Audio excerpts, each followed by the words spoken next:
Good evening, everybody, and welcome to the Tamworth Borough Council meeting, and welcome to the public who are tuned in to listen to us.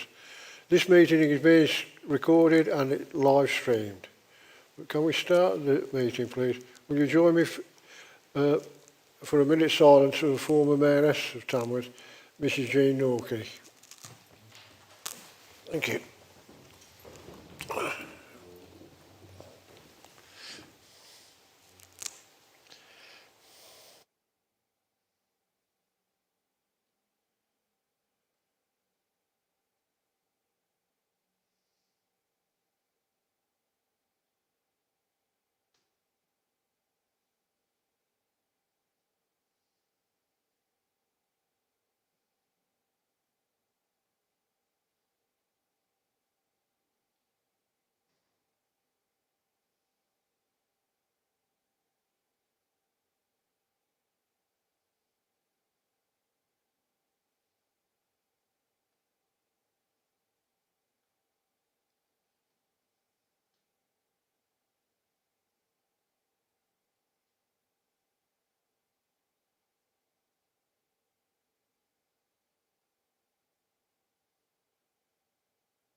We'll now move on to item 1 of the agenda, apologies for absence. I've received apologies from Councillors D. Cook, D. Maycock, TJ, B. Price and J. Wade. Does anyone know of any other apologies? Thank you. Take it, that's it. Item 2. To receive the minutes of the meeting held on the 14th of December 2021. Is it your wish that I sign them as a true record? Council people and then council votes. Councillor Simon People, Dr. Simon People. Thank you, Mr. Mayor. Happy to move the minutes as a correct record. Councillor Jeremy Oates. In that case, I'll second them, Mr. Mayor. Right done. Go to the vote. Can we please show of hands who approves?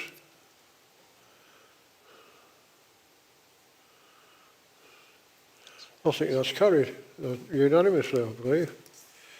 So I'll sign the minutes when they get to me. Mover was Dr. People.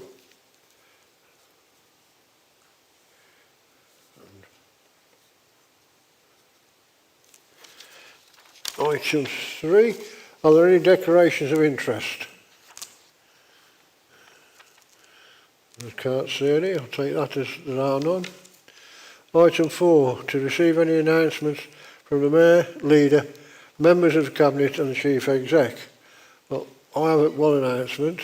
That is, welcome Councillor Chris Cook and congratulate him on winning the by-election recently.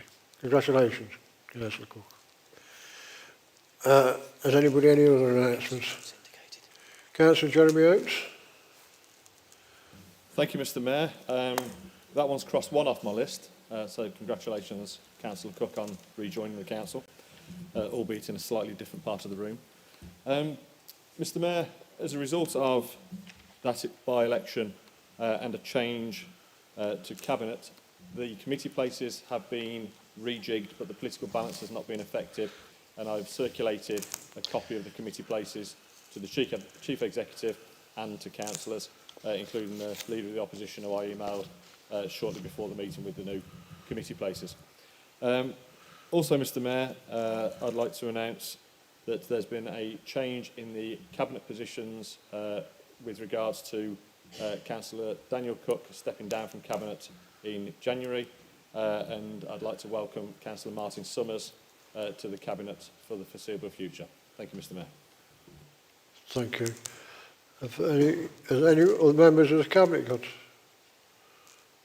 I assume that's not then. Chief Exec? No. That's not okay then. We're going to item on the agenda, item 5. To answer questions from members of the public in pursuance of procedure rule number 10, there are no questions from the public for this meeting. To answer questions from members of the council in pursuant to procedure rule number 11, first question is from Councillor Andrew Cooper to Councillor Jeremy Oates. Thank you, Mr. Mayor. In light of the government's efforts to support applications from people in Hong Kong to emigrate to the UK in order to seek a better life here, what are the council's plans and strategies to welcome, support and help our Hong Kong friends to our beautiful town of Tamworth? Councillor Jeremy Oates. Thank you, Mr. Mayor, but the update to the council meeting addresses that. Councillor Farrell, so I will step aside and allow Councillor Farrell to answer that. He's directed to Councillor Farrell. Okay.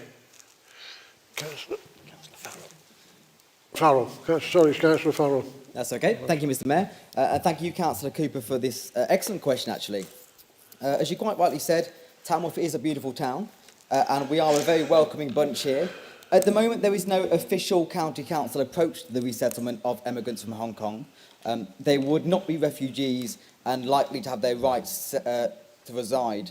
Under Tamworth Borough Council's allocations policy and our homelessness strategy, Hong Kong nationals fleeing their country would be eligible for assistance under the homeless legislation, and they would therefore be given parity to UK nationals, and that comes from the Department for Levelling Up Housing and Communities in their Homelessness Code of Guidance from the Housing Act 1996, Part 7. The policy for allocations and homelessness is on the gov.uk website under the Immigration Rules Appendix Hong Kong British National. Should there be specific requirements for persons representing in Tamworth, the close work with the key voluntary sector organisations will enable signposting for further support should that be required. At this time, Tamworth is working with Staffordshire County Council, Refugee Action and also Spring Housing to welcome up to 4 displaced families from Afghanistan under the Afghan Relocation and Assistance Policy. That's offering help to persons formerly employed by the armed forces. But I will, however, raise this issue with the County Council, as I, for one, would love to see Hong Kongers come to Tamworth, and anyone else who'd like to make it their home here as well. So thank you, Councillor Cooper, for bringing it to my attention. I might add that Tamworth is a really attractive place to live and work, and with this council's commitment to the town centre with the £21 million of future high street funding and the Gungate redevelopment just around the corner, the future's bright here in Tamworth for anybody wishing to resettle. Thank you. Thank you, Councillor. Councillor Cooper, do you have a supplementary question? No, Mr. Mayor, thank you. No. Oh, thank you. Well, we'll move on to the second question from Councillor Tina Clements to question Councillor Robert Pritchard. Thank you, Mr. Mayor. As a volunteer litter picker in Tamworth, I'm often asked about the state of the A5 and why it is in such a mess. The answer for me is because people driving along that route chuck the rubbish out the window. But can I ask the Cabinet member what the council is going to do about the amount of rubbish on the A5 this year and moving forward? Councillor Pritchard. Thank you, Mr. Mayor, and thank you, Councillor Clements. The A5 is the main entrance point to Tamworth, and keeping it free of litter is very important. Myself and the whole street scene team share the public's despair at litter strewn on the A5. There's something wrong with our society when you see such a blasé attitude to litter being thrown by so many motorists, and it's something to be ashamed of. Tamworth Borough Council will be deploying cleansing teams to the A5 in March in order to pick up litter from the A5. A5 cleansing depends heavily on the grass verges and the banks becoming more accessible to the team to safely carry out their work and is therefore subject to weather conditions. The A5 is a dangerous road to cleanse, and while Highways England won't tackle the litter on the A5, they have worked with us in the past to enable safer access for our cleansing teams. I do wish they'd be more helpful to Tamworth Borough Council and work more closely with us in this regard. However, I'm grateful for their efforts in the past year. Moving forward, litter cleansing is only half the problem, prevention is the other half. Tamworth will soon be deploying a digital litter camera overlooking points on the A5 in order to record and fine litter outs. The system will automatically record footage of litter being thrown from cars in high definition and then match that to the number plates. Human operators can then review the footage and issue fixed penalty notices. I hope that just a few weeks of this will see a reduction in the litter drop by motorists. Finally, I'd also like to praise the many dedicated litter picking groups that operate in and around Tamworth, especially on the public sections of the A5 and around the various A5 junctions, as well as the many other individuals, community groups, voluntary groups, schools, organisations, businesses and clubs that do litter picking in Tamworth. And to every single litter picking volunteer in Tamworth, I say thank you and please do keep up the amazing work. The council really appreciates it. Thank you, Councillor. Councillor Clements, have you a supplementary? Just a comment really, Mr Mayor, to ask the Cabinet member if we as a council can work with Highways England to, when the road is closed, like it was before Christmas with the junction of the M42, that we can get cleansing teams down there. I'm sure that Councillor Pritchard will agree with me that's the right way to work rather than trying to do everything separately. Thank you, Councillor Clement. The third question from Councillor Dr Simon People. Sorry? Mr Mayor, I think Councillor Pritchard was looking for an opportunity to reply. Oh, sorry, Councillor Pritchard. Do you want to respond? Thank you, Mr Mayor. Just to agree with the council, yeah, it's very important, and I look forward to working with Highways England on that and never. Thank you. We'll now go on to Councillor Dr Simon People. There's a question to Councillor Jeremy Oates. Thank you, Mr Mayor. Slight contrast with the Commons where we allow people to actually get a word in. My question to the leader is, as you'll know from Mr Watson's recent correspondence, some visitors to Tamworth are still wondering when the council will make good the lack of public toilets in Tamworth. Is the leader willing to publicly reconfirm the promise made when the old toilets in Corporation Street were closed that other toilets would be available, or will he now admit that the promise was a smokescreen and that the closure was just another service reduction despite Tamworth Council's decision to raise their own council tax charge each year by the maximum permitted amount? Councillor Jeremy Oates. Thank you, Mr Mayor, and thank you, Councillor People, for the question. When the toilets were closed in Corporation Street, the commitment was made to provide alternative public toilets. And there has been some issues with timing, particularly around the closure of this building for refurbishment. However, Mr Mayor, these toilets in this building are now available. The TIC staff and the Assembly Room staff have reassured me that they are well aware of the toilets being open to the public, and to support this, they've provided me with some information as for the demand for toilets. I will not read the figures out now, as there's a long list, but I will share them for the benefit of the minutes and for the councillor. But what I will say is, in the weeks commencing the 7th of February and the 14th of February, there were 49 people arrive at the desk in this building and request to use the toilets, and 33 people respectively. This does not include people who went straight through to the toilets without asking to use them in the first place. These are people arriving at the desk and saying, could you either give me directions to a toilet or could I use the toilets here? So in week commencing the 7th, there was 49 people. Week commencing the 14th, there were 33 people using the public toilets in this building, Mr Mayor. Thank you. Thank you. Dr Simon People, do you have a question?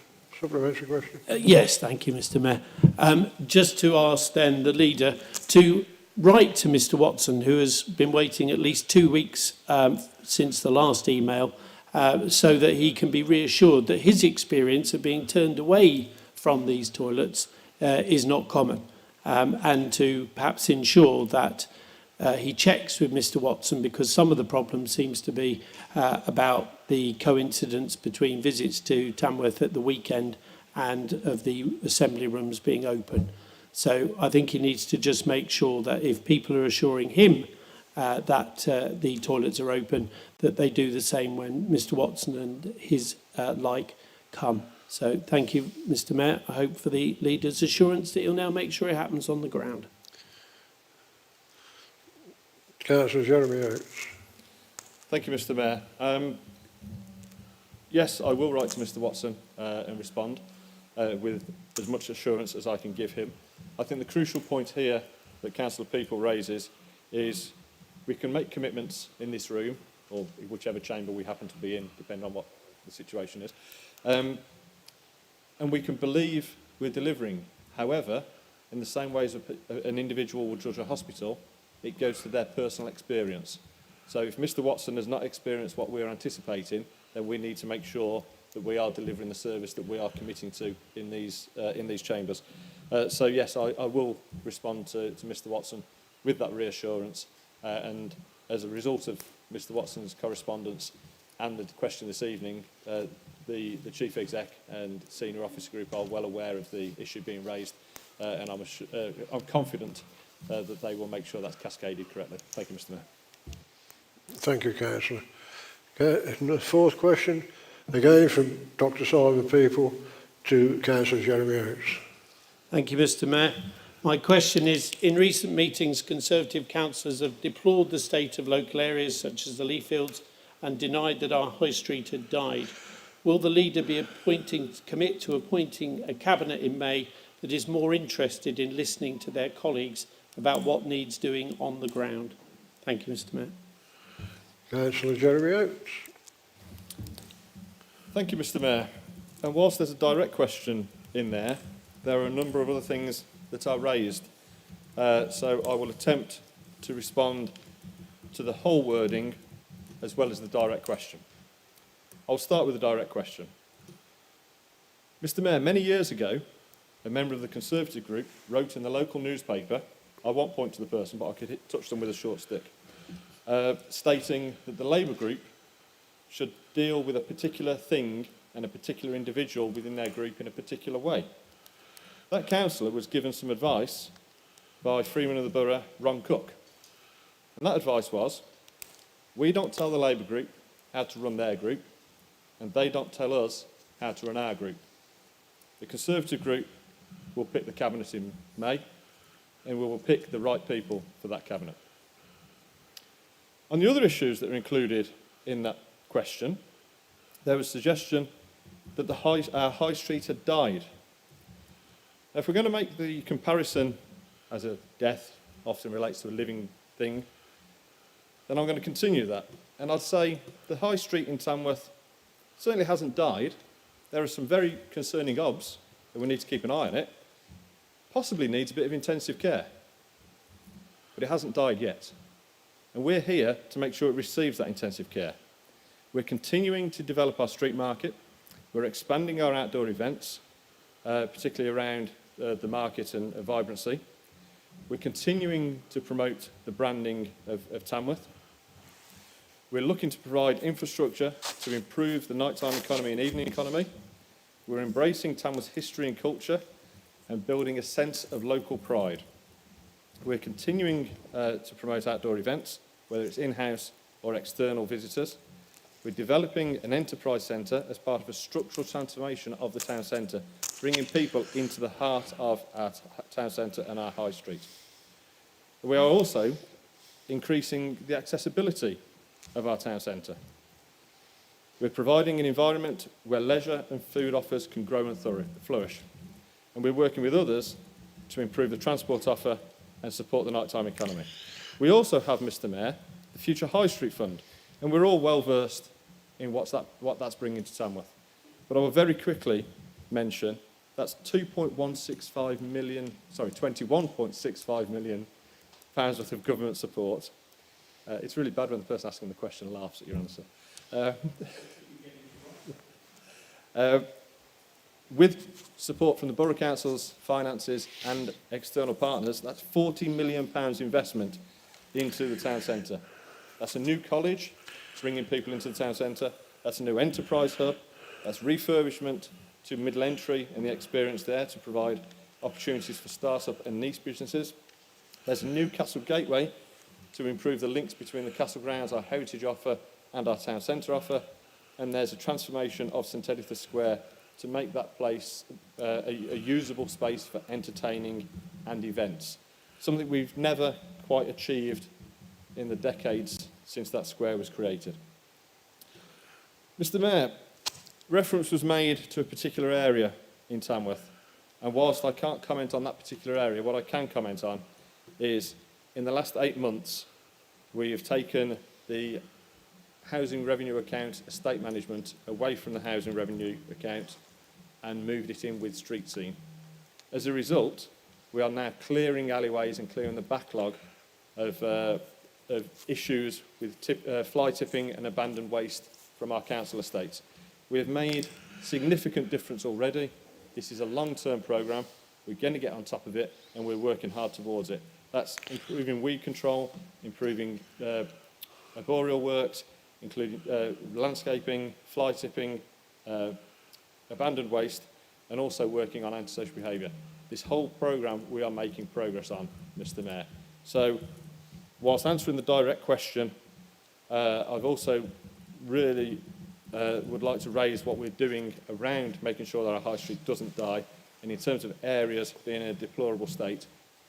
Tamworth isn't perfect yet, Mr Mayor, but we're going to work as hard as we can to get it as near as perfect as possible.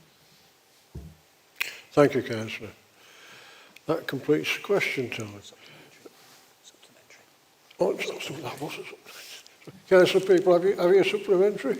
I think it's fair to say, Mr Mayor, after 24 years on the council, I'm used to the process, and yes, I do have a supplementary question. First of all, I'd like the Leader of the Council to correct the way in which I think he has, to a certain extent, misled the Council.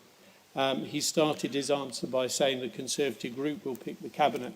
Under the Conservative Party constitution, the same as the Labour Party constitution, it's the leader that appoints the Cabinet, not the group.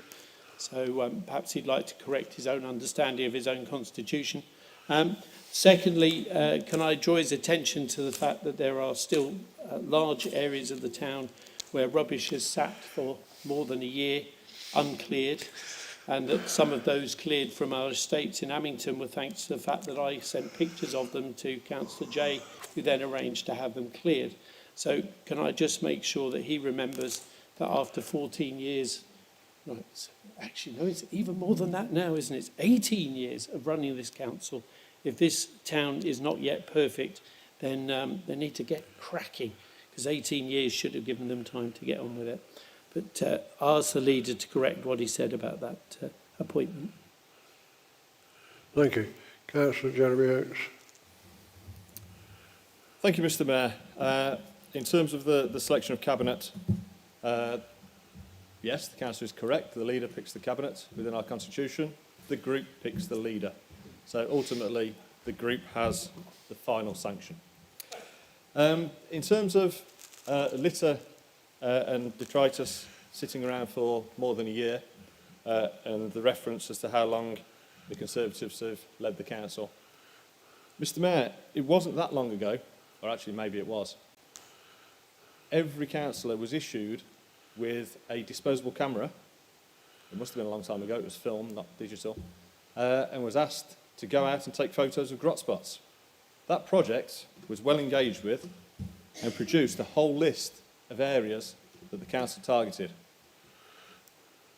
I believe the majority of these were cleaned up then. This was over a decade ago, possibly closer to 15 years. The issue is, Mr Mayor, that people keep dropping litter and keep leaving their rubbish on their streets. We need to do this continually. We spend a fortune clearing up after certain individuals in society, and we are committed to continue to do that. What is happening now with the HRA estate cleanups is we're returning to the same methodology that we had with the grot spot cameras. So what I would suggest is all members of the council, if they can identify those areas, make sure they report them either through street scene or through the cabinet member for environmental works, Rob Pritchard, and make sure he's aware of them and we can chase them. We're in this together, we're a team, we all need to represent the people that elected us, and we all need to raise the areas where we have problems. By doing so, we can get in there and complete those works. It's disappointing that we still have these particular locations that keep getting built up. It's disappointing when we clear them and they get built up again.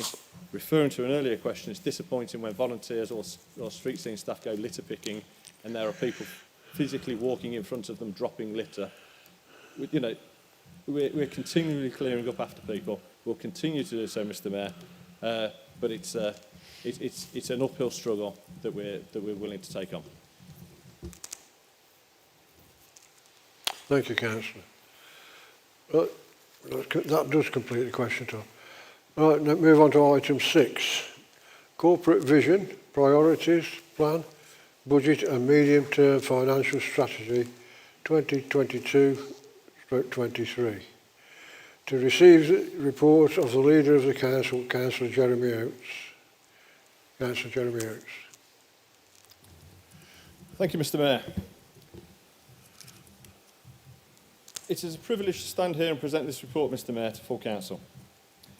I will introduce the report with the high-level elements and then hand over to the Cabinet members to raise particular items relating to their portfolio. Mr. Mayor, tonight we once again are considering a budget which balances over 3 years. And included in that budget and medium-term financial strategy are a number of work streams which are targeted at reducing the gap between the net cost of services and the council's income from its own activities. The government set its stall out a few years ago that it believes local government should strive for self-sufficiency, and it is with that in mind that we are continuing to shape this council to act in a more commercially aware manner to fund those services and reduce that gap between the net cost and the income. That gap, Mr. Mayor, is what we rely on council tax, business rates and government support to fill. This report we have in front of us has some significant items, and I will begin, Mr. Mayor, with a new vision for Tamworth, and that is Tamworth celebrating our heritage and creating a better future. Tamworth honouring our heritage and providing the building blocks for future generations, a safe home where you can live, learn and succeed, providing the needs of residents and businesses with the tools they require to succeed. Mr. Mayor, we're not responsible for all of this, but we do play our part on partnerships and on other bodies, and we will work together with those to ensure we deliver against that vision. Mr. Mayor, that vision is built on the understanding that in November 2014, we made a commitment that we would target resource upon those in most need and are most vulnerable. We will commission services that will both intervene and prevent future demand and reduce levels of vulnerability. We will therefore meet the Council's vision intentions and ensure vulnerable people are a priority. Our new vision is built on that and the importance of looking after the vulnerable and helping those who need the most support in our society. Now, the vision is here and included in the papers and breaks down into 5 pillars: the environment, the economy, infrastructure, living in Tamworth, and the town centre. Now, this vision has been included in the budget and has been produced by work of the Conservative Group. The Conservative Group took 3 months to get to this stage, taking in a great deal of information in terms of public opinion, in terms of data, in terms of trends, in terms of going out and seeing what was actually on offer in Tamworth and questioning not only what was on offer, but also questioning ourselves. Mr. Mayor, I'll move to the budget and the financing of. As we have progressed through this budget this year, we've had an increased number of opportunities for members to be involved. We have had all member sessions back in September, where we looked at budget consultation. We've had all member sessions in October, where we looked at emerging policies.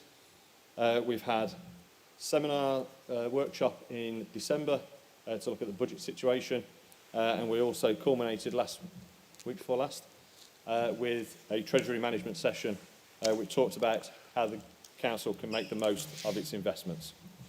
This year we've had the broadest so far opportunity to learn about, influence and see the budget develop by all members. Tonight, Mr. Mayor, you have the final results. Mr. Mayor, the highlights are, with the cost of services growing and both the increased level of service and the costs of the extra 22 jobs that are secured or created within this budget, we still have a funding gap. Add this to the government only providing us with a 1-year settlement, we have a significant amount of uncertainty going forward in years 2 and 3 of the budget. However, Mr. Mayor, we have to bridge that gap. As a result, we are continuing in the path that we started a number of years ago by increasing council tax at a band D by £5 per year, bringing the total bill to £191.89 per year. For 2/3 of residents in Tamworth, Mr Mayor, that results in an increase in council tax of less than £3.90 per annum.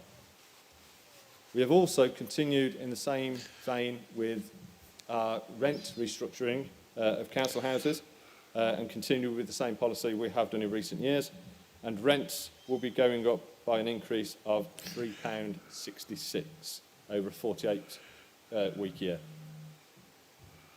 Mr Mayor, within this budget there are a number of policy changes which are around growing our service offer and returning some areas to pre-pandemic levels, while also changing the way the council operates. It was in 2015, Mr Mayor, that Tamworth Borough Council adopted a new operating system. This was based on demand-led services. The last couple of years have driven everybody to reassess how we live our lives. That also includes how Tamworth Borough Council operates. We've seen a huge change in the types of demand for services, on demands of mode of access to services, and the supply and support of these services. As a result, during July 2020, Tamworth Borough Council started a project that reviewed that 2015 operating model and looked at the impact of the pandemic, while also targeting the long-term financial uncertainty that we face with the lack of information from year 2 and 3 of the budget cycle. This project, Mr Mayor, is now included in these budget papers with specific targeted savings against it. The Reset and Renewal project emphasises on changing the way Tamworth Borough Council works to ensure we can continue to deliver appropriate services to those who need them most. Within these papers, Mr Mayor, you'll see there's a targeted saving of £1.6 million. And when I say a targeted saving of £1.6 million, Mr Mayor, this isn't like you at home saving £1.6 million and transferring it into a different bank account. This is about releasing resource elsewhere. So this is about using that reduction in service costs to ensure that we can reinvest elsewhere and deliver the services we need to. Some of those reductions are in building costs, some are in efficiencies. Mr Mayor, while we review how our services are delivered, we're also working on ambitious projects to regenerate Tamworth Town Centre. Members will be aware that this council was successful in securing government funding of £21.65 million for Future High Street Fund. With our partners, that's a £40 million investment in the town centre. This is the biggest change to the town centre in a generation. Now, I say that with all excitement, but also a level of pressure and fear, I suppose.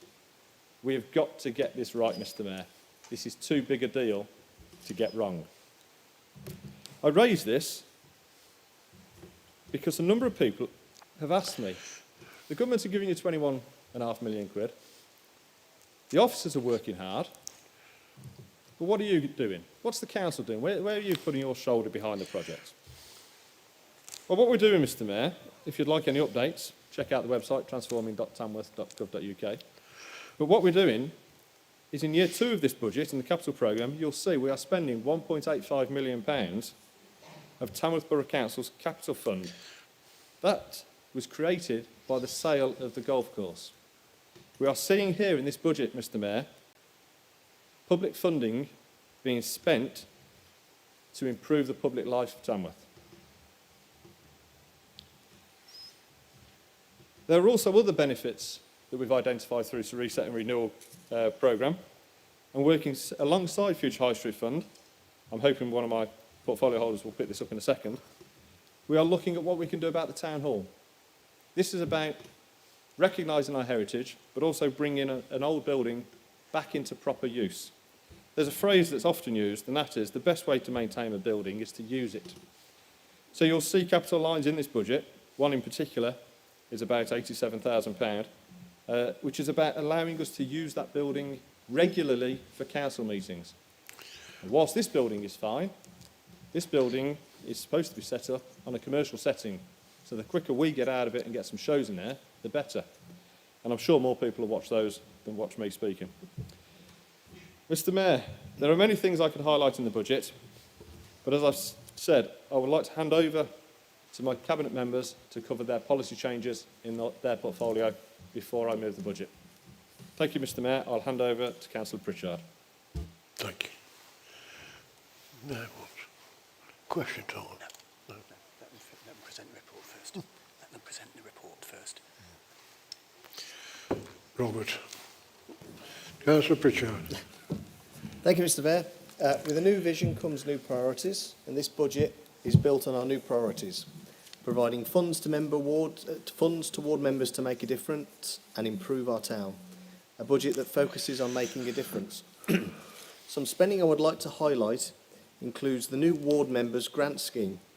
A budget of £15,000 will be created to provide each ward member with £500 a year to use to aid environmental improvements in their ward.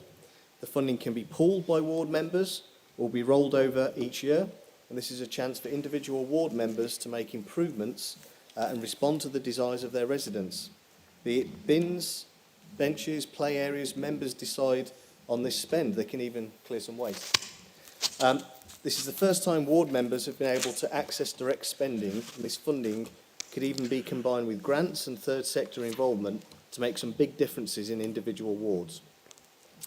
However, as they say, sometimes the little things are just as important as the big things. We will also reinstate the budget for the floral display.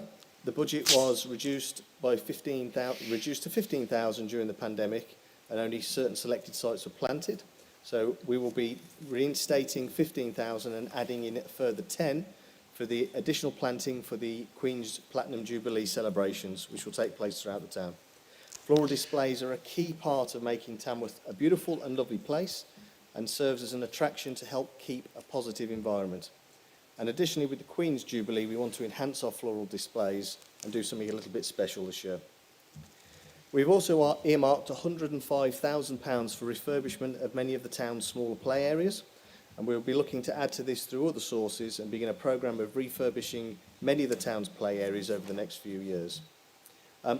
There are also increased costs the authority is facing, and these costs are reflected in some of the other policy changes. We have additional revenue for the purchase of vehicles and mechanical sweepers, and this is a result of market forces increasing costs to Tamworth Borough Council. In terms of the assembly rooms, the building we're in both staffing and running costs, and after the refurbishment, the reopening was severely restricted by the pandemic, and as a result we've had some additional costs, and once we can have a period of operating the assembly rooms as it should be without disruption, hopefully we can settle down the cost for operation. We also have reduced income. The council is paid to cut the grass for Staffordshire County Council 8 times a year. So that's verges and other associated green spaces, and they are looking to reduce that cost. So that will have an impact on Tamworth Borough Council.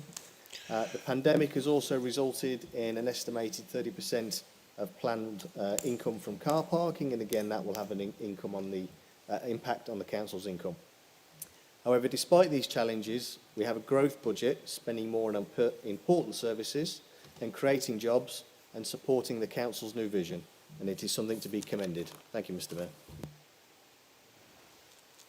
Thank you. Now what? Councillor Bailey. Councillor Bailey. Councillor. Marie Bailey. Marie Bailey. Sorry about that. Councillor Bailey, Miss Marie Bailey. Thank you, Mr. Mayor. This is a budget that everyone involved has worked incredibly hard to pull together. The report includes Treasury Management, which underpins the Council's economic development to generate income to reduce our net cost of service, which shows that this isn't just a security function, it's also for income. Our Treasury Management is borrowing, investments and cash flows, it's banking, money market and capital market transactions, the effective control of the risks associated with these activities, and the pursuit of optimum performance consistent with those risks. Whilst any commercial initiatives or loans to third parties will impact on the Treasury function, these activities are generally classed as non-Treasury activities, so usually arising from capital expenditure, and are separate from the day-to-day Treasury Management activities. The SIPFA 2017 Prudential and Treasury Management Codes require all local authorities to prepare a capital strategy report which will provide the following: a high-level long-term overview of how capital expenditure, capital financing and treasury management activity contribute to the provision of services, an overview of how the associated risk is managed, the implication for future sustainability. The aim of the capital strategy is to ensure that all elected members on the full council fully understand the overall long-term policy objectives, resulting in capital strategy requirements, governance procedures and risk appetite. The capital strategy is reported separately from the Treasury Management Statement, which you'll see in Appendix O. Non-Treasury investments are reported through the former. This ensures the separation of the core Treasury function under security, liquidity, can't say yet, and yield principles, and the policy and commercialism investments usually driven by the expenditure on an asset. The Council is currently required to receive and approve as a minimum 3 main reports each year, which incorporate a variety of policies, estimates and actuals. The first one is Prudential and Treasury Indicators and Treasury Strategy. This is one of the reports in here, and is a forward plan and covers capital plans, a minimum revenue provision, the Treasury Management Strategy, that's how the investment and borrowings are to be organised, including Treasury Indicators and an investment strategy. The second is a mid-year Treasury Management Report. This is primarily a progress report and will update members on the capital position, amending prudential indicators as necessary, and whether any policies require revision. Thirdly, an annual Treasury report. This is a backward-looking review document and provides details of a selection of actual prudential and treasury indicators and actual Treasury operations compared to the estimates within the strategy. The reports are also required to be adequately scrutinised. This role is undertaken by the Audit and Governance Committee. The SIPFA Code requires the responsible officer to ensure that members will be responsible for Treasury management, receive adequate training in Treasury management. This especially applies to members responsible for scrutiny.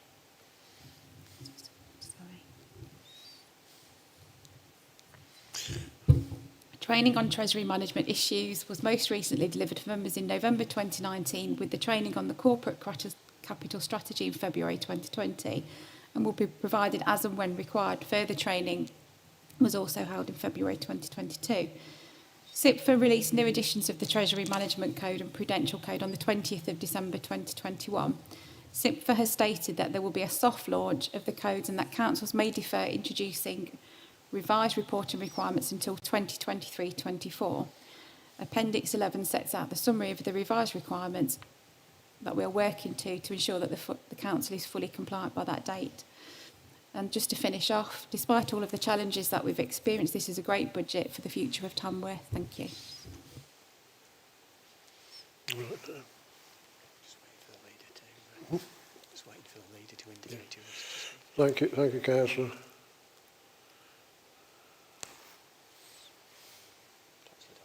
Got it. Councillor Doyle. Thank you, Mr. Mayor. I'd just like to say a few words and commend the leader for the time and effort both he and officers have put into delivering this budget, and to the members involved in the scrutiny process. Tamworth already has a great deal to offer. That's why many of us have moved here in the first place. And exciting times are ahead as we are about to embark on a period of significant transformation. This budget provides the stability and opportunity for this council to implement its next stage in the transformation of Tamworth. For myself, I will be working with members, partners and officers on several key areas to ensure that this happens. The town centre will continue to change and develop, and we will look to renew the vibrancy of the town centre and continue to look to see what other opportunities present themselves as we move forward.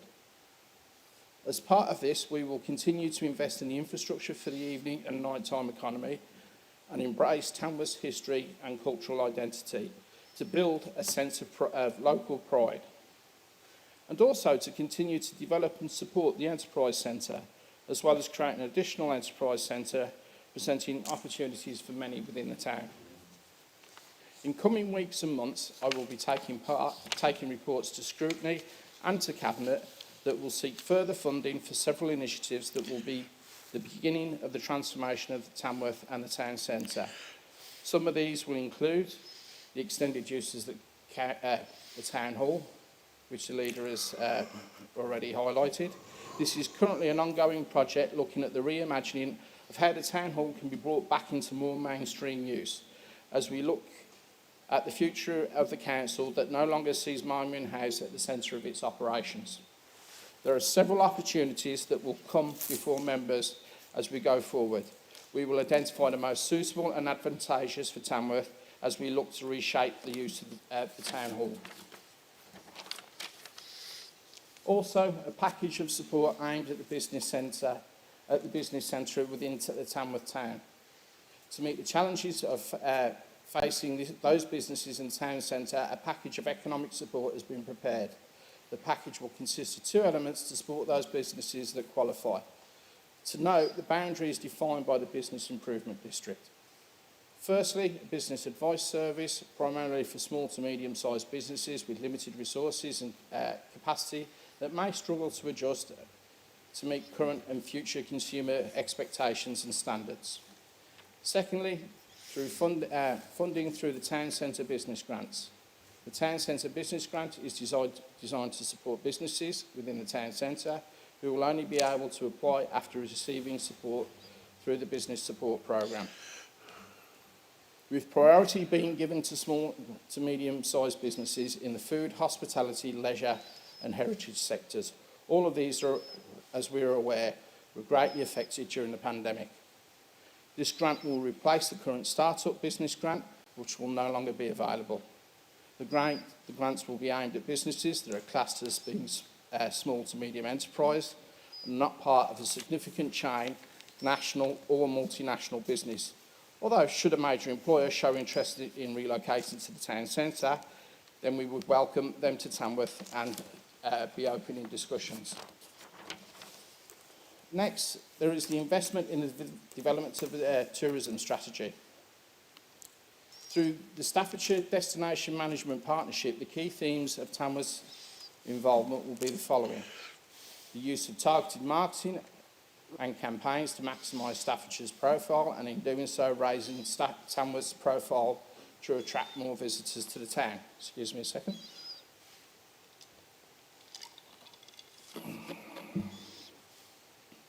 Also, overseeing and commissioning research and intelligence to better inform the activities of the visitor economy sector and to shape our offer and the future priorities of this council. Also, lobbying and advocacy work to influence key policymakers to shape the direction of the sector and maximise Staffordshire's role and profile, and in doing so, maximise Tamworth's. In addition, business support activities and signposting to help the visitor economy renew and transform following on from the pandemic. Not least is the high street funding of multiple projects aimed at revitalising the town centre, seeing extensive investment in a number of challenging projects, presenting us with the unprecedented opportunities for ourselves and our partners in reshaping the town centre. The end goal is to improve our current position and promote Tamworth, providing a further boost to tourism in terms of good access to information for visitors and improve the quality of the visitor experience. In addition, demonstrate this council's commitment to the businesses of the town and to help those local businesses meet the challenges ahead of us and Tamworth as we move forward. Thank you, Mr. Mayor. Thank you, Councillor. Councillor Summers?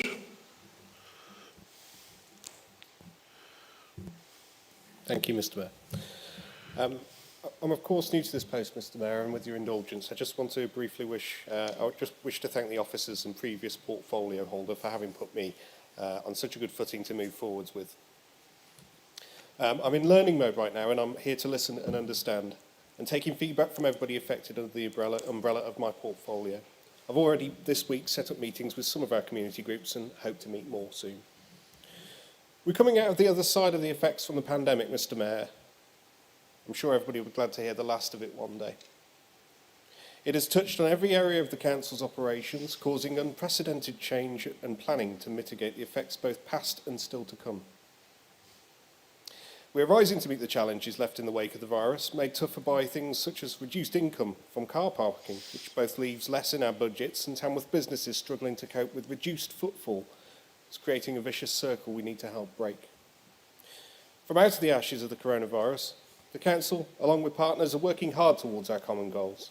I'm pleased to say we have an excellent community safety partnership, and we'll work closely with all of our valued partners, especially in the third sector, who came into their own, I'm sure everybody will agree, in the last 2 years to meet these goals. And as a council, we will soon be looking to strengthen our ties with the third sector by signing up to the Staffordshire Voluntary Community and Social Enterprise Pledge for local authorities. Our largest changes in the coming years are, of course, the Future High Street Fund and the Gungate redevelopment, massive projects that Tamworth has not seen the like of for decades. The purpose and use of our town centre has been redefined radically by demand from all of us who live in the town.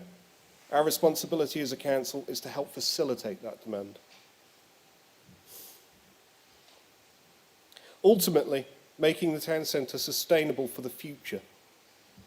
We're investing to make the town a safer and more attractive place for our residents and visitors. Such investments include the obvious large structural changes soon to be made, to permanently extending the hours of our public health officer and helping our nighttime economy grow to its potential, with the ambition of perhaps signing up to the purple flag methodology, get my words out, an aspiration for this vibrant town to meet its aims. With this budget, Mr Mayor, I look forward to the real good and tangible impact that will result from it, and I do hope the people of Tamworth will get behind the Conservative group's vision for the town as we continue to deliver. Thank you. Thank you, Councillor. Councillor Farrell? Thank you, Mr Mayor. This is an excellent budget and it sees our town going from strength to strength. Here are some of the policy changes from my portfolio affecting Tamworth's housing that I'd like to highlight. In the housing revenue account budget, there are changes to the assets team, that's of £70,000. This is ensuring that the team is appropriately resourced to effectively manage the repairs contract and capital programme contract, and to ensure that the council is able to continue to fully comply with the evolving health and safety standards and requirements, including those relating to fire risk. There's also an increase in the repairs budget of nearly £300,000. This is responding to market changes in costs, including supplies and labour. This has been supported by an external assessment of costs, which has provided the evidence base to support this increase. I'd also like to highlight the continuation of the Errington Resident Worker Pilot of just over £34,000 and the Housing Regulatory and High-Rise Coordinator just over £33,000. These continue to be temporary roles, but in both cases these roles have provided a positive impact for residents to date, and will be assessing whether these become permanent roles from next year. I'm also thrilled to announce, hot off the press, that Tamworth Borough Council has been awarded £1.2 million in government funding towards a major project to improve the energy efficiency of 89 council houses in the town. The project, which is worth around £3.3 million in total, will include installing external wall and loft insulation, AAA rated windows, new external doors and an upgraded ventilation system. The properties, which are all located in Hockley, are of the Waits style of construction, made of concrete frames and panels, difficult to heat and poorly performing in terms of energy efficiency. As well as improving energy performance, the scheme will also help to tackle fuel poverty by bringing down the cost of energy bills. This funding was provided through the Government's Social Housing Decarbonisation Fund, which is administered by the Department for Business, Energy and Industrial Strategy. We're delighted to receive this funding. It's going to enable us to improve some of the town's poorest performing properties in terms of energy efficiency, as well as helping towards our goal of becoming a carbon neutral authority. And this will result in warmer homes that are cheaper to heat, something which is even more important now in the face of rising energy costs. I'm very pleased to support this budget. A lot of hard work has gone into it. Right, you've had the warm-up acts, now back to the leader. Thank you. Councillor Jeremy Oates. Okay, thank you, Mr Mayor. Very little to add to the introduction of the report. The summary of the General Fund is on page 61 of the papers. Headlines are on page 20, and there is a General Fund net cost of services within this budget of £6.58 million to be met by council tax, business rates and fees and charges of government support. There is a capital expenditure programme within these papers of £18 million, and there's also the housing revenue account, which Councillor Farrell referred to, with a programme of £16 million revenue and £46 million spend over 5 years in the housing revenue account. So with that, Mr Mayor, that concludes the introduction of the budget this evening. Happy to take questions. Thank you. Questions? Now, has anybody any questions? Councillor Dr. Simon People. Thank you, Mr Mayor. The portfolio holder, Councillor Pritchard, referred to the introduction of a member budget. At the first meeting to discuss that member local budget, I asked what that would cover or be expected to cover. Would it include staff costs as well as materials? So I'd be grateful if he could just clarify in the intervening time how much detail has been resolved. Councillor Jeremy Oakes. Sorry? Councillor Robert Pritchard. Sorry about it, Jeremy. Thank you, Mr Mayor. In terms of the cost it will cover, so it largely will cover physical costs of things. So, you know, if it required a street scene team to spend a bit of time doing something, that would be taken out of it. It'd be more the equipment or the physical things they need to purchase, or outside costs outside the council. Thank you, Councillor. Are there any more questions? Councillor Cherie People. Can I explain? Councillor Cherie People will not stand up. She's got a poorly back. So she's not being ignorant. Thank you, Councillor. Thank you, Mr Mayor. Thank you and for avoiding my wincing. So thank you very much for that introduction, members of the Cabinet. The leader mentioned the need to be more commercially aware, which obviously I think we all embrace. I do have a slight concern that our budgets tend to be on the short to medium term, and I do appreciate that there are massive challenges which are presented by the fact that national government has significantly cut the budgets that are available for local government, which I think is deplorable, but, you know, be that as it may. If we're being more commercially aware, I have a particular concern about buildings that belong to the council that aren't being used for anything. So to give you an example, before the pandemic hit, I was asked by a local community group to make inquiries about the Lee Fields Community Centre to see whether it was available for purchase. And I was told at the time, no, it's not available for purchase because we've got a buyer and it's all going through. As far as I know, that's still sitting empty. We've also got premises on Market Street, which I know need a lot of work to them, and as far as I know, they're still sitting empty.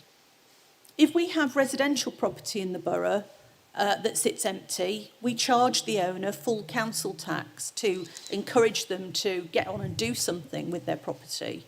So what are we doing with the properties that sit empty for years and years, and why aren't we doing more? Thank you. Thank you. Jeremy.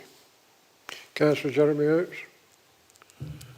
Thank you, Mr Mayor, and thank you, Councillor People, for the question. In terms of individual assets and offers from individuals to purchase them, we will take each one on a case-by-case basis. Some properties we actively market, some we don't. But we're always receptive of an offer and a discussion. If I can be a bit more precise in terms of the area suggested in Market Street, a number of the properties in Market Street are included in the Future High Street Fund project, and that is about those ones that have been left dormant for, let's say, decades. I think that's accurate enough. Part of that project is about bringing those up to a commercially lettable standard. At the moment, we're not precise on what the individual use will be for those units, and we will let the market decide. But it is up to us to bring those units up into a standard where they are lettable and attractive to whatever business would like to relocate in that area. I spoke earlier, Mr Mayor, of the Reset and Renewal programme. One of the fundamental elements of the Reset and Renewal programme is about understanding our use of our own assets, whether that be for commercial use or whether that be for our own office space. We mentioned the Town Hall as an example, we mentioned Marmion House. as an example earlier. Running through the R&R project is that asset review and that use of those assets, whether they be for commercial groups, community groups I meant, so whether they be community groups, whether they be commercially, or whether it's about relocating some of our own office space into them. That is all part of that process and that project going forward to make sure we do make best use of our assets. Thank you, Mr. Mayor. Thank you, Councillor. Are there any further questions? Is Councillor Dr. Simon People? Thank you, Mr. Mayor. The leader referred to £1.8 million from the golf course being used for a capital project. Could the leader tell us how much of the golf course money is currently tied up in money market investments to generate revenue? Thank you. Councillor Jeremy Oates. Thank you, Mr. Mayor. I will have to get to the precise figure and advise the councillor.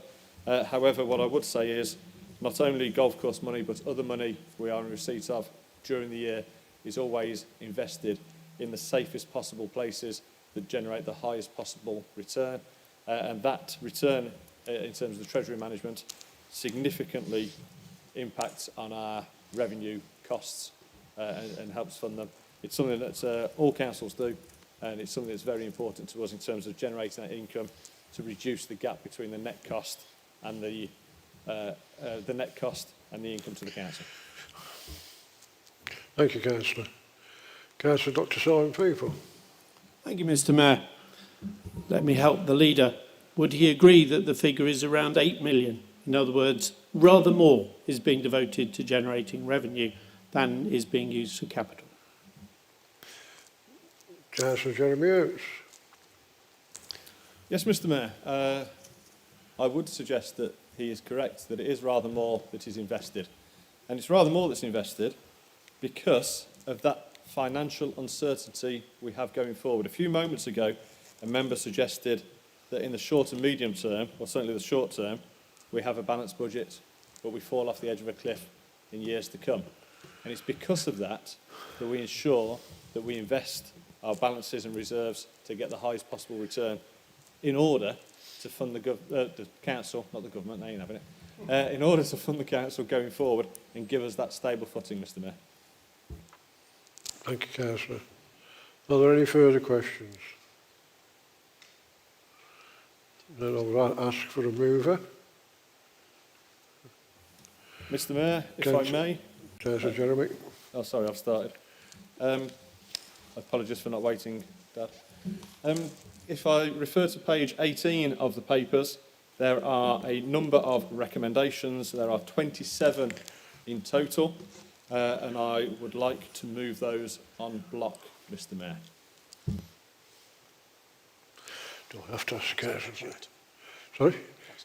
Councillor Robert Pritchard. Thank you, Mr. Mayor. Can I second that and reserve the right? Do we have to? Debate now.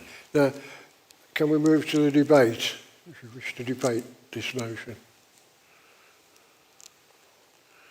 Go on, Councillor Dr. Simon People. Thank you, Mr. Mayor. This is the 24th, and despite all the questions I've had from Tory members, the last time I will take part in a budget debate. They keep asking me if I'm coming back. So I thought I had two choices tonight. I could either, well, no, three actually. One, say nothing, which would probably be the most popular choice. The second would be to try and score some cheap political points, which the members of the controlling group would ignore, and which the serried ranks of the public would enjoy, but they're not here to enjoy them. And the third option was to try and take a moment to act in a mature way, which after 24 years you might feel I'd finally got round to.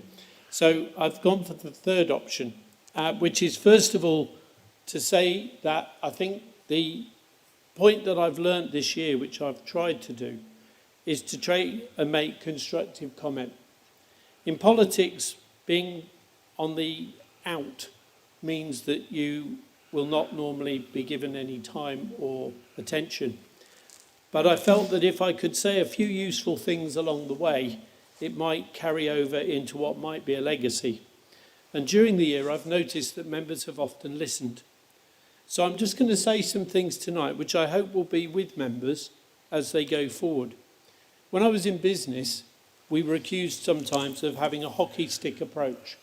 Everything was going to be difficult, but over the 5-year plan, everything would work out. In local government, I've learned that it's the other way round. We can fix the year one, because you can nearly always fix year one. However, by the time year 5 comes, it's going to be dire.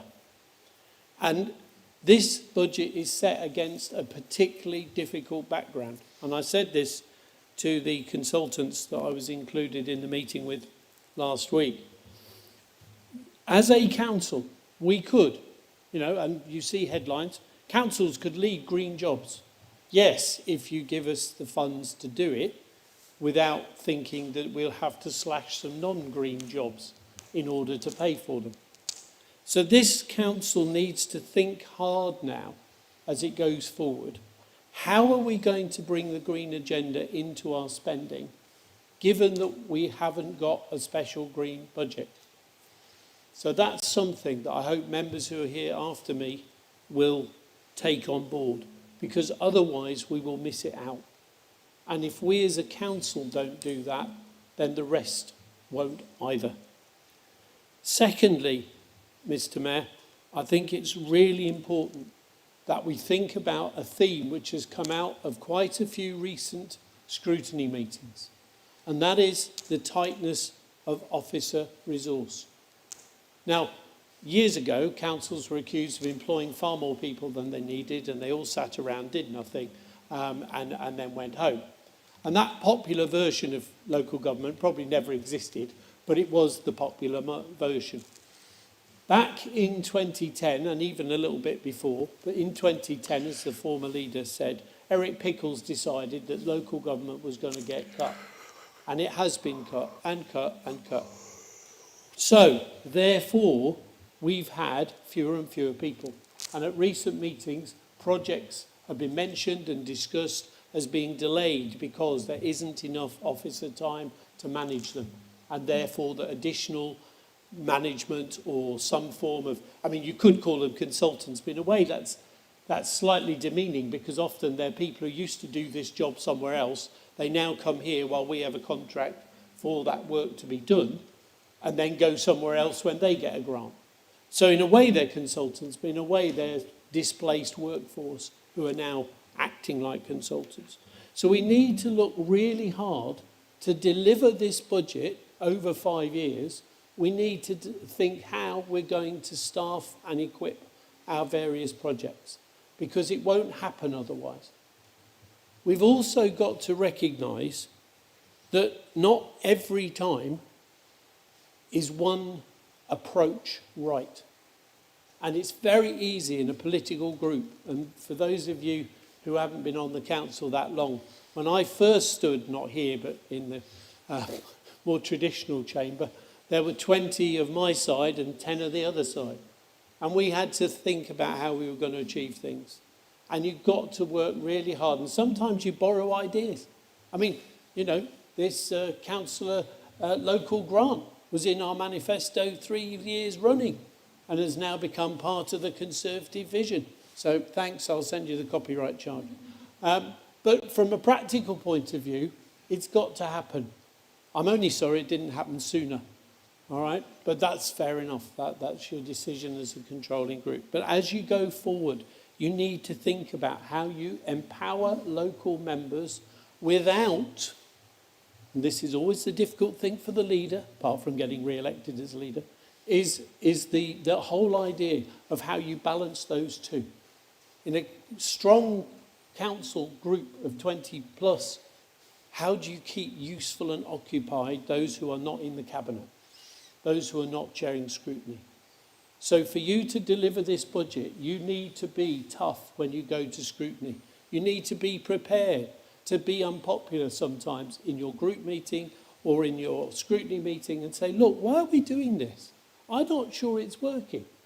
Ask those questions, because otherwise you can't deliver a good outcome for the people of Tamworth who put us here to serve them.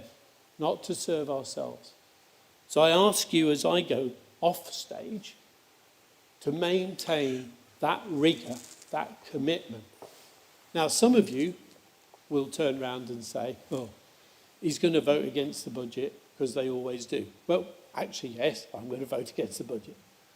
I can remember the former leader of this council saying that all that golf course money would be in capital, not in revenue. It's not. I don't think any of us were sure that it would ever be possible. So I'm not going to vote for a budget which contradicts something I voted against several times, all the way through that year. So I'm going to do that. I spoke to the leader the other week, and while we were speaking, I said to him, we're not going to vote for your budget, you know that, don't you? And we've heard tonight, it's the Conservative vision. If I ever had the chance, I would have written a different budget, but we don't get that chance.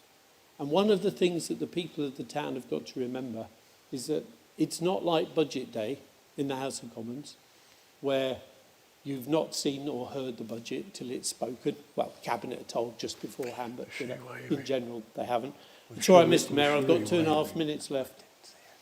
There's a counter on here, I know I've got 2 minutes left. So all I'm saying, Mr Mayor, is I'm not going to vote for this budget, but for the sake of the people of this town, I hope that it's delivered the best it can, because there are some big questions coming up. The funding of local government is going to change. Because of the social care pressures, counties will get a bigger slice, boroughs will get less, and the budget is likely to go down. So you will have to work incredibly hard to fight your corner, to make sure that there's enough money for these local projects to happen on the ground as much as you want them to. And I ask you to continue to fight for the people of Tamworth. Thank you. Thank you, Councillor. Councillor Cherie, people, did you indicate to speak? No, thank you, Mr Mayor. I was probably just stretching. Okay. Are there any other comments? Go to the vote. We'll proceed to the vote. This is a name vote. The Chief Executive will read out each councillor's name in turn. Please speak clearly with either for, against or abstain when your name is called. Thank you. Thank you, Mr Mayor. Councillor Marie Bailey. For. Councillor Dennis Box. For. Councillor John Chesworth. For. Councillor Rosie Claymore. For. Councillor Tina Clements. For. Councillor Chris Cook. I'm for. Councillor Andrew Cooper. For. Councillor Michelle Cook. For. Councillor Stephen Doyle. For. Councillor Alex Farrell. For. Councillor Richard Ford. Councillor Simon Goodall. For. Councillor Moira Greatrex. For. Councillor John Harper. For. Councillor Jason Jones. For. Councillor Ken Norkie. Councillor Jeremy Oates. For, Mr Mayor. Councillor Mick Oates. For. Councillor Dr Simon People. Against, Mr Mayor. Councillor Cherie People. Against. Councillor Robert Pritchard. For, Mr Mayor. Councillor Roy Rogers. For. Councillor Martin Summers. For, Mr Mayor. Councillor Peter Thurgood. For, Mr Mayor.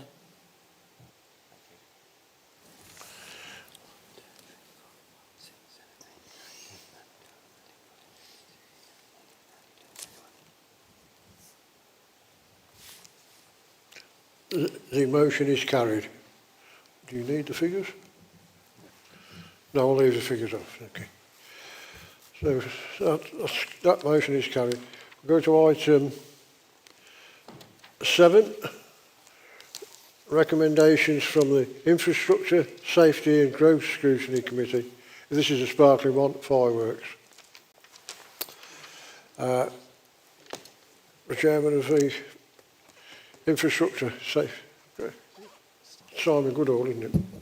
Councillor Simon Goodall. Thank you. Thank you, Mr Mayor. As you will well know, this item was referred to ISAC scrutiny about 12 months ago, maybe a little longer, following a motion moved at full council. The ISAC committee formed a cross-party working group and a number of meetings took place and full discussions were had. Recommendations were then made at a formal scrutiny meeting earlier this year, and these are brought to you tonight. I'd just quickly like to say thank you to Councillor Clements, who headed up the working group, and all members of the committee for their hard work and input. So, the recommendations are, and to clarify, recommendation 2 is with the obvious view to reducing noise impact. And I'll adjust the written recommendation to suit. So, recommendation 1 is that the council look at all options with regards to visual aerial displays. And recommendation 2 is that the leader of the council write to the minister with regard to online sales of fireworks, and that this reflects the same legislation as shop sales of fireworks are guided by, and that the decibel level of fireworks available for the public's purchase be reviewed with a view to them being reduced. So, Mr Mayor, they are the recommendations, and I formally move them and look for a seconder. Thank you. Councillor Cooper. Sorry. Thank you, Mr Mayor. Yes, I'd like to second the motion and reserve the right. Is there any... we'll move on to questions. Has anybody any questions? Okay. I'll move on to debate. Does somebody want to debate? Oh, we'll rush around. Councillor Cherie People. Yeah. Thank you, Mr Mayor. I'd just like to support this, the proposal. I know that this is a matter that concerns a lot of people, and I'm not a party pooper. I don't want people not to have fun, but even I get scared sometimes by the loud bangs, and I have a little dog who is literally traumatised every time firework night comes round. And I know that there are a lot of people, older people, people who have health problems, who really dislike the level of noise that we get. So I'd quite like to see this go a little further, so that we actually consider public displays and what the noise level of those is. But certainly I think we can all have fun without traumatising people. So I'm very much in favour. Thank you. Any further? I can't see. Simon People. Dr. Simon People, sorry. Thank you, Mr Mayor. As part of the working group and the person who originally brought this to council, can I just say that our concern here and these recommendations focus on the fact that one of the things we discovered during the proposed investigation that we undertook was that if you went online, you could buy fireworks at any time of the year and of any quantity and of any size. And one of the things that you will all have heard over the recent years is the retail sector complaining bitterly about how they're disadvantaged versus the online. So this seemed to be a particularly frustrating thing, that you were seeing publicly major supermarkets and others downscaling, being careful about what they put on sale, and then online you could buy the lot, and it was ridiculous. So that is one of the reasons why we've asked to write to the Minister. The other reason is that some of you will know from the minutes of a meeting the other night, we said we ought to write to the Minister to raise a particular issue. One of the things that we also discussed at scrutiny the other night was the fact that we were paying money to Staffordshire for its heritage project in order to help, tourism project, in order that it would help us to lobby on our behalf. Well, this is the cheap way of lobbying for a cost of a stamp. Let's draw the Minister's attention to it. And on a previous occasion when we were working cross-party, I was talking to Andy Street, the Mayor of the West Midlands, because I brought a letter from the former leader of the council on the issue of homelessness. And he and I were working together to help to get an adjustment to the living cost element of housing benefit. And Andy Street said to me, it matters that it's coming from a Conservative council, because when I take that Conservative council's letter to a minister, they have to think about the fact that these are party colleagues they're writing back to, and they have to give more consideration than otherwise. So I would urge you to support this, because you can do no harm and you may do some good. And if some of you are worried about the big brother, or these days, big sibling state, then could I suggest to you that raising an issue that was raised by hundreds of people is not a bad thing. We saw a surgery taken out by a firework the other year. You know, these things need some thought. It's time to catch the law up with modern life. Therefore, we're asking you to make sure that ministers are aware that people in Tamworth are worried about the impact on vulnerable people and on animals. That's all we're asking tonight, is for you to support us raising the issue.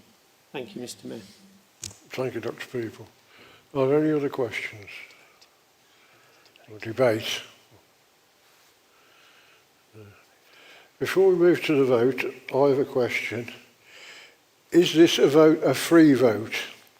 That is no political voting, vote freely in our own conscience. Can somebody answer that? Mr. Mayor, I know that my group will be voting freely and without any constraint. It's not for me to say, because as the leader said, obviously they make their own rules, but I'm sure he can answer on behalf of the Tory group. I'm now going to ask the leader of the Conservative Party, Councillor Jeremy Oates. Thank you, Doctor. Mr. Mayor, you can vote the way you wish to vote, Mr. Mayor. And if Councillor People doesn't want to get 3 members in line, then I don't want to get everyone else in line. So yes, it is a free vote this evening, Mr. Mayor. However, I would like to take this opportunity to thank Scrutiny for the work it's done in bringing us this report. Thank you. Well, we'll now move to the vote then. All those in favour, please indicate.